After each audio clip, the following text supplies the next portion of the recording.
Charlie Kim, who's the CEO of a company called NextJump in New York City, a tech company, he makes the point that if you had hard times in your family, would you ever consider laying off one of your children?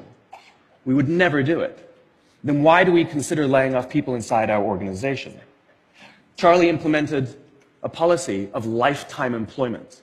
If you get a job at NextJump, you cannot get fired for performance issues. In fact, if you have issues, they will coach you and they will give you support, just like we would with one of our children who happens to come home with a C from school. It's the complete opposite. This is the reason so many people have such a visceral hatred, sort of anger at some of these banking CEOs with their disproportionate salaries and bonus structures. It's not the numbers.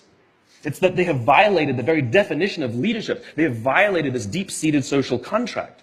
We know that they allowed their people to be sacrificed so they could protect their own interests. Or worse, they sacrificed their people to protect their own interests. This is what so offends us, not the numbers.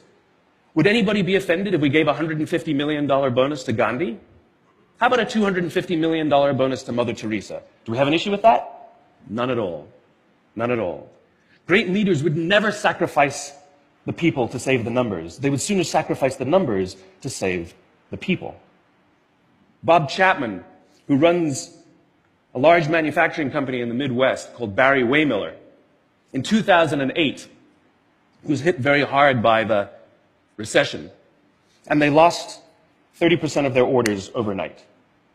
Now, in a large manufacturing company, this is a big deal, and they could no longer afford their labor pool. They needed to save $10 million.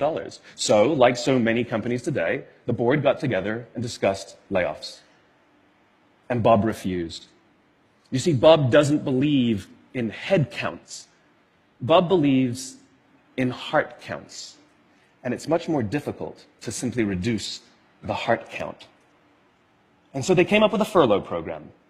Every employee from secretary to CEO was required to take 4 weeks of unpaid vacation. They could take it any time they wanted, and they did not have to take it consecutively. But it was how Bob announced the program that mattered so much. He said, it's better that we should all suffer a little than any of us should have to suffer a lot. And morale went up. They saved $20 million.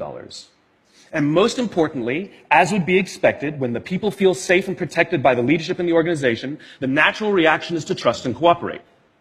And quite spontaneously, nobody expected, people started trading with each other. Those who could afford it more would trade with those who could afford it less. People would take 5 weeks so that somebody else only had to take 3. Leadership is a choice. It is not a rank. I know many people at the senior-most levels of organizations who are absolutely not leaders. They are authorities, and we do what they say because they have authority over us, but we would not follow them. And I know many people who are at the bottoms of organizations who have no authority, and they are absolutely leaders. And this is because they have chosen to look after the person to the left of them, and they have chosen to look after the person to the right of them. This is what a leader is. I heard a story of some Marines who were out in theater, and as is the Marine custom, the officer ate last, and he let his men eat first. And when they were done, there was no food left for him.